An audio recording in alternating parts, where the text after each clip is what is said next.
everyone. Today we have three people who are joining the conversation. One of them is a good friend of mine from San Diego, California, Laura Oliver, who's the founder and head of Lionel's Legacy Senior Dog Rescue. And she is serving as our guest host today. She'll be interviewing Kristen Auerbach, who's with Pima County Animal Care Center and on the board of the National Animal Care and Control Association and on the executive team of American Pets Alive and part of the Haas initiative. And also Dr. Ellen Jefferson, who is in charge of American Pets Alive. So welcome, all of you. Well, thanks for having me. I'm really excited to be able to interview Kristen and Ellen. I come historically from a rescue background, but one of the things that I'm so excited about that I've seen in animal sheltering is this transition to including foster-based models as part of their programs in kind of growing animal care and welfare in your communities. And you guys have both been extremely pivotal in making that kind of happen and bringing that to the forefront of animal sheltering. So thank you so much for both doing that. Just looking at your websites too, I had a lot of great things to find about fostering through the shelter programs. You have lots of great foster facts, online foster program boards to see which animals need to go out to foster. And I think I even saw a team foster program for students who are needing to fulfill community hours for school. So you guys are finding really great creative ways to do that. One of the things that's really important is kind of discussing and talking about those challenges that come up as a result of trying to implement creative programs. So my first question for you guys is, what challenges did you both face early on that kind of led you to incorporate a foster-based model as part of your programs? So what were the challenges and then maybe some of the hesitations? My answer is pretty straightforward, because when we started Austin Pets Alive here, we actually were not, we are still not the municipal shelter. We're not the government funded shelter. So we were really working towards getting the animals out of the municipal shelter that were going to be euthanized. And back then it was about 55% of the animals that were coming into the shelter. And so our programming was 100% dependent on foster. And we were trying to grow, our original intention was to grow to take in the 15,000 animals that were killed or euthanized the year before. So we were trying to grow that many foster homes, and we didn't get there. We got really high. We got 5,000 or 6,000 foster homes, but we were animals in foster. But because of that push to do the volume and the inability to have a space, a brick and mortar space, we were forced to use foster homes and make that our kennels. We actually talk about our foster homes as if they're kennel spaces. So we've always tried to instill in our fosters that we need them to turn the animals over quickly into an adopter home. We need them to kind of act as if they're in the shelter when they're interacting with the shelter themselves, or moving them through to save another life. So I think that we had a lot of advantage over over directors that come into an organization that is based on brick and mortar. It's a lot harder to change than it is to start with only foster. So that was kind of our beginning, and our hesitations around that really were the age-old hesitations about, can we trust people? Should we give them more animals if they want more animals? How many is too many? These people aren't getting them adopted fast enough. Do we cut them off? Do we, it kind of all the age-old things. And I think that through that process, because we were so focused on saving all of those lives, we were able to undo a lot of those myths for ourselves, because it was really important that we used every foster to the best of our ability to save a life. Awesome, thank you. Kristen? So this all started out with big dogs for me, because I was working in a shelter in Northern Virginia, and I kept signing off on euthanasia for medium and large dogs that were literally only dying because they were in isolation kennels and losing their minds. And I think we realize this, but we don't name it a lot, that every day a big dog spends in a kennel as the day its life is on the line, because if it makes a mistake, if it bites somebody, if it is too reactive, it can be signed off for euthanasia. And it's like something I think we've become so used to. I had come from being outside the field for 10 years and it seemed insane to me. Like one mistake could just, that's it. Your name goes on a list and you're dead. And so I just couldn't really keep working there and have to keep doing that. And so we started sending those dogs to foster homes pretty quietly at first, because there wasn't a lot. I hadn't met Dr. Jefferson yet. Actually, she was a big part of this after I did meet her, but I hadn't, and I didn't know if anyone was even sending big dogs to foster. I thought it was like maybe just sick and injured animals. And so we started sending them to foster homes, and we thought they were, quote, euthanasia dogs. And we thought we would save like one or two of them. We thought, well, let's at least give it a shot. And we did this for 2 years, and we tracked our data. And at the end of the 2 years, we had successful long-term life outcomes for 92% of them. And I still think back to that, because those were dogs that were scheduled for euthanasia. And we weren't sending them to like fancy trainer people. We were sending them to regular old people like us. And so we also tracked safety data around that, and those results were really surprising too, that, our shelter was becoming safer because we weren't doing the one crazy thing we do, which is to lock young 2-year-old rambunctious pony dogs in cages by themselves for 23 and a half hours a day. So all of this really made me think we had to do that. Foster really should be one of the central solutions to animal welfare. It shouldn't be a program. And it never really made sense that most shelters had 0 to 1 people dedicated to this function. And so we just set off then to become a foster-centric organization. And I've been at 2 organizations since. And APA has had the largest foster program that I know of in the country for many years. And we aim to replicate that as a municipal shelter. And this past year, we got to 5,200 animals sent to foster homes and a 92% raw save rate. And that's a shelter that takes in 19,000 animals. So foster was our key life-saving solution. Without it, we wouldn't have had a chance in hell of getting there. And now really just every year, I think more and more animals need to be living in foster homes and not in shelters. Awesome. Wonderful. In saying that, some of the other shelters that might be considering foster-based programs or kind of maybe dabbling or trying it on, what would you say if they had certain things that they were fearful or worrisome of? What would you say to them? I would say measure data. We hear that there's a perfect example in the big free adoption events that happen on these big weekends, and then there's returns, and everybody's like, see, this doesn't work, all these returns. But then when you look at the percent of returns, as the total number of animals adopted, it's actually lower typically in returns than it would be if those animals got adopted over a longer period of time rather than just that one weekend. And so I think it's really important to measure what you care about and not base anything on anecdotes or gut feeling, because we are terrible at that as an industry. We're terrible at our gut feelings leading the way in terms of our protocols and procedures and rules. And I think that it's also critically important that that you go in with the attitude that most people are good. And yes, there's going to be some bad people out there, but if you go in with the attitude that most people are bad, then you're just setting yourself up for failure, because it is impossible for people to prove to you that they're not bad if you don't tell them what the expectations are up front, and if you don't give them the benefit of the doubt. And so I think that that infusing an organization with maybe new blood, maybe having a foster coordinator that really just loves people.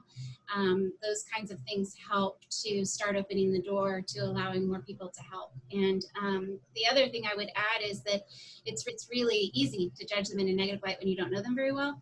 So ask your fosters to become part of your team and become part of your volunteer team. Help them, ask them to become foster mentors, help to train other fosters, become a resource for things like parvo or distemper. And then people can really shine, and you start feeling the spider web of support go out. And that's a pretty empowering feeling, because you start to see people are really good. People want to help. They just need information, and they need to be given the green light to say, yes, I can help. Fantastic. How about for you, Kristen? So through Maddie's Fund, I've had the opportunity to teach hundreds and hundreds of students around the country how to do foster programs. And two things come up as barriers for them: risk and resources. So risk and liability, what if, and we don't have enough resources. There aren't enough fosters, there are not enough people to run the program, there's not enough adopters for the fosters. And those are the two, every argument can typically be summed up to one of those. And now we have data to show that neither of those have any data behind them to support them. And in fact, the data tells us otherwise. And that these two arguments, risk and resources, are often what are used by people who are resistant to change in many different ways in shelters. They're used as arguments to say we can't. And so shelters have got to use a starting point of saying we can, but how, and then identifying the real barriers. And when you look at the real barriers, they're actually things like, well, we really don't have a foster coordinator. We're relying on one volunteer for 20 hours a week to do this, or we only post twice a week on our social media page. Those are real barriers to growing a foster program. But when you can kind of weed through all the naysaying that happens and the poo-pooing of new ideas, and you can identify the real problems, they're not that hard to overcome, even if you are not a shelter that can say, oh, we're just going to hire another staff person. And the Maddie's Fund apprenticeships and all the resources that they have online, and American Pets Alive also has a ton of resources online that really can help you through this. So many shelters have built high volume foster programs now. We're in tens to hundreds of shelters with foster programs that send anywhere from 1,000 to 5,000 to 6,000 animals to foster a year. It can be done. It actually increases or maintains safety in your shelter and in your community. And we think, shelters should use that data and take that back and try it. That's so fantastic. I mean, I think, fear is such a big thing for people. So if you can dispel that fear and those myths, and it can really open doorways. So that's wonderful to hear from both of you. Ellen, you started to kind of answer my next question. So maybe Kristen, you want to start with this one, but in the process of developing the foster-based model, what did you determine you needed to include to make it successful and sustainable as part of your dynamic programs for animal sheltering? So there's all the usual answers I could give: manuals, blah, blah, blah, training, blah, blah, blah. You have to remove barriers to fostering, and you have to stop calling foster a program. Foster can't continue to be called a program. A program, it can be a program, but it has to be bigger than that. It has to be the program. So it's really creating that cultural shift in your organization. There's no reason that someone that processes adoptions cannot process a foster placement. Zero reason. We have the exact same process that we use for both. There's no reason that a volunteer can't process a foster placement, and there's no reason an animal needs to come back to a shelter unless there's a medical reason for that pet to be adopted. So we have to get out of our own way, stop putting in arbitrary rules, and make foster really the center of what you do. And that does involve some resource reallocation, whether it's volunteer or staff. That's probably the hardest part for most shelters, but it can be done. And now, because of all the work that's been put into this nationally, there's a lot of resources out there to tell people how to do it. Ellen, do you want to add anything to that? Sure. I would add that the sustainability of the program is based on what you put into it. And I like that Kristen says it shouldn't be a program. I totally agree with that. It's kind of like kennels are not a program. that's a resource that you use for everything that you're doing in the shelter. Fosters should be looked at the same way. And people take up time, and so you need to allocate people to take care of people. And when you do have that one foster coordinator who's also the rescue coordinator and also the volunteer coordinator, that is just not going to work. You need, and people love doing this work. People love foster coordinating. They love helping other people foster. They love the process of helping to save lives and help improve the quality of life of animals. So it's an easy department to be able to get volunteers to take on some of the key roles. But even if you're using volunteers or staff, there needs to be job descriptions. There needs to be key performance metrics. There needs to be communication models that you're using for that team to be able to talk to other teams. It needs to have the infrastructure to be sustainable. If it's just sort of this ad hoc thing that if one really great person leaves, it all falls apart, that's what we see a lot of, unfortunately. And I think that's something that people should just be aware of up front, that they need to build it so it'll last. Great. I mean, and that's what I love about both of you, because I think you're both so thoughtful about everything that you do. And I think it does take a lot of testing or trying things out. Reflection takes data. And I think, communication, and like you said, making sure that you don't have one person doing, taking on all the work. And sometimes that does happen in sheltering. So that's some really great insight. Thank you. Okay, let's get to COVID questions. How has fostering helped during COVID? I mean, this is huge, right?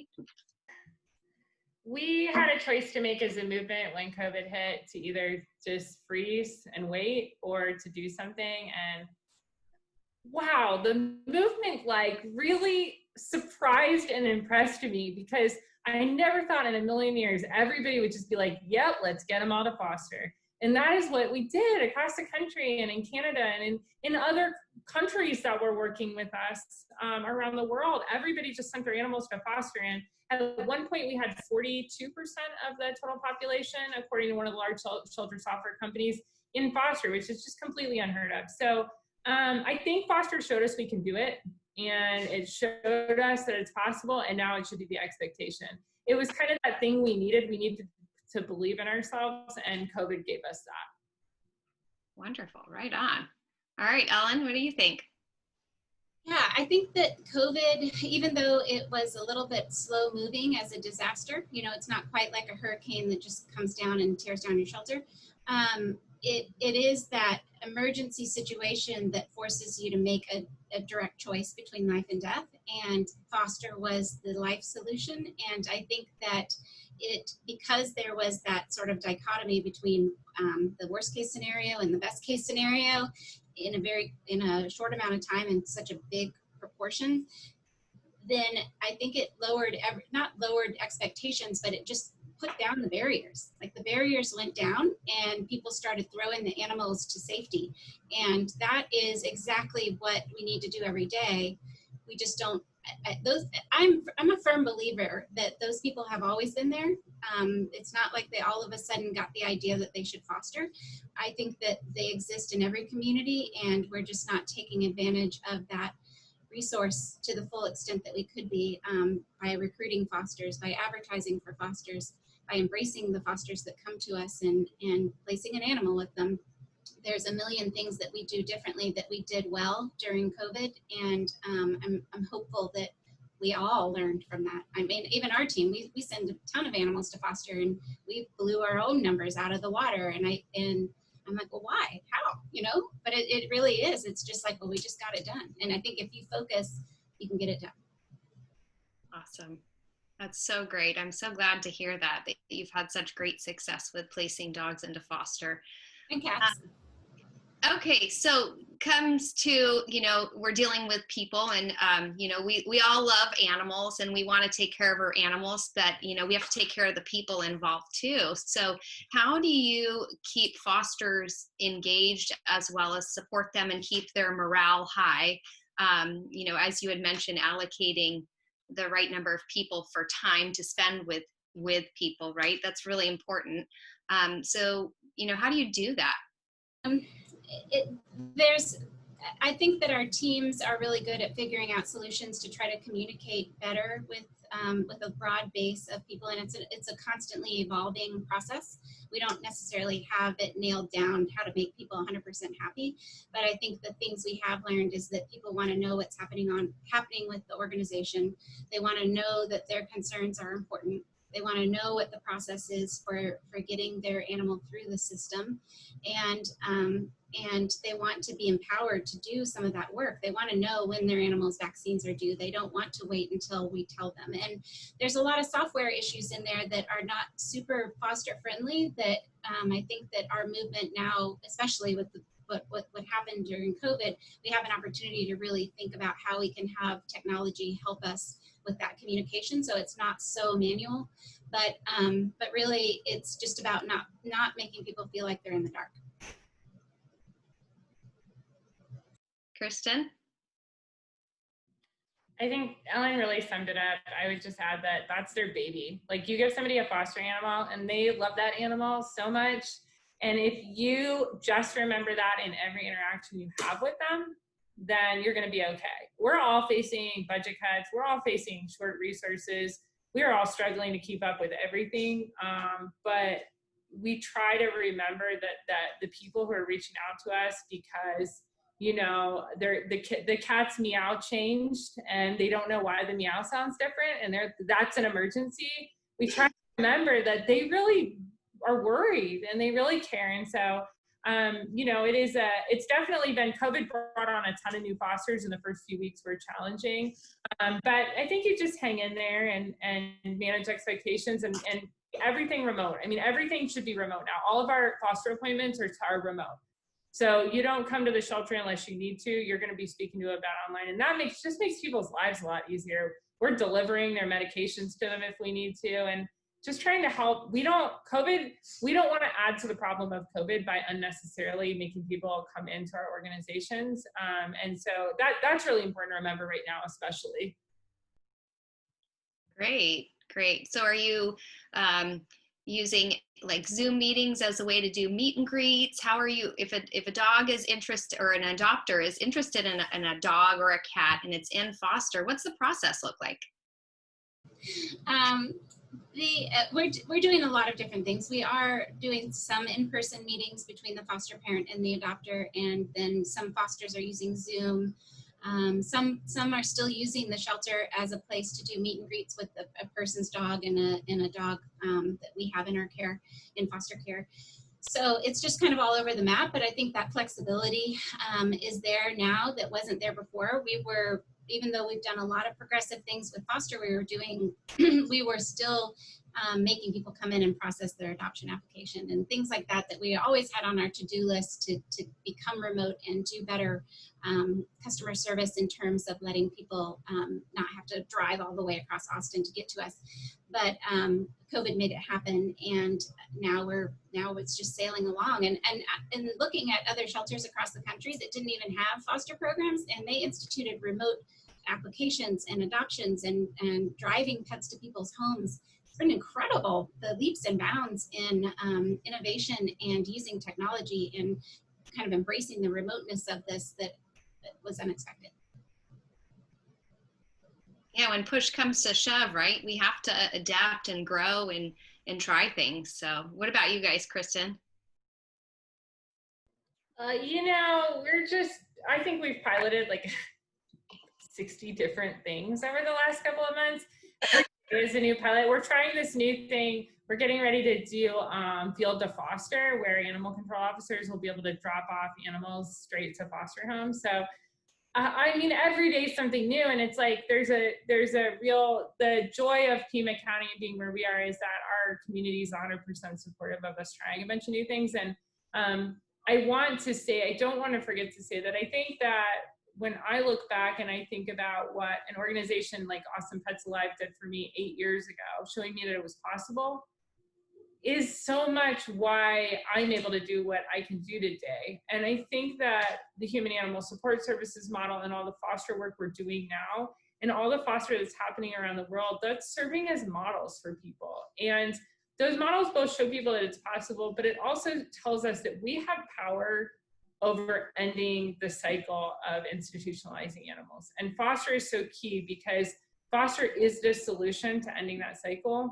And so it's not just empowering people, it's holding them accountable to do better by animals. All of us have to do better. We no longer can just stick them all in cages and say that's our only option. We know it's not our only option. So this has been a long time coming, and there are organizations, APA is key, and there's a few others that have been doing this for years, showing everybody that it's possible. And now it's just time to do it because it is better for animals. It is safer for communities. It's more humane. And in the end of the day, when we really implement these programs at a large level, we will find that we can take the funds that we save from cleaning kennels and we can use those to help more people keep their animals. And that really is another huge goal, is we will eventually be able to reallocate resources to help where the help is really needed. And with what's coming financially for people, those resources are going to be precious. That's so true. So great information for everybody. Thank you so much.